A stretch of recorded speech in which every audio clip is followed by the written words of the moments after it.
আসলাম আদিবের উপরে মেরেছে এবং বিএনপি হামলা করেছিল, আজকে আমার উপরে ডিম ছুঁড়েছে, অ্যাটাক করেছে। আমরা আশা করব যে আমরা এমন বাংলাদেশ চাই না, আমরা সুষ্ঠু ভোটের মাধ্যমে যেতে চাই। হারার ভয়ে জনগণ থেকে বিচ্ছিন্ন হয়ে এই ধরনের সন্ত্রাসী কর্মকাণ্ড কেউ আপনারা করবেন না।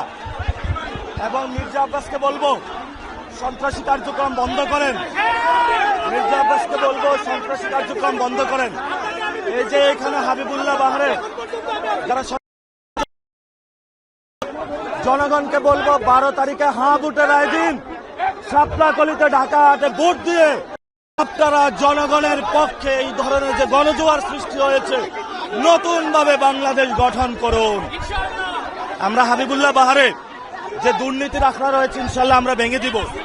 হাবিবুল্লাহ বাহারে যারা দলীয় গুন্ডা হিসেবে ব্যবহার হচ্ছে, আমরা প্রশাসনকে বলবো দলীয় গুন্ডাদেরকে ক্যাম্পাস থেকে বের করেন। সারা বাংলাদেশে সবাই বিএনপি, ছাত্রদল, যুবদলের যে সকল গুন্ডারা সন্ত্রাসী কার্যক্রম শুরু করেছে আপনারা সবাই রুখে দাঁড়ান। জয় আমাদের হবে, ইনশাল্লাহ নতুন ভাবে বাংলাদেশ এগিয়ে যাবে। আমি জনগণের কাছে বিচার রাখলাম, আমি কিচ্ছু বলবো না। আমি বাংলাদেশের মানুষের সামনে বিচার রাখলাম, আমি জনগণের সামনে বিচার রাখলাম, আমি ঢাকা হাটের ভোটারদের সামনে বিচার রাখলাম।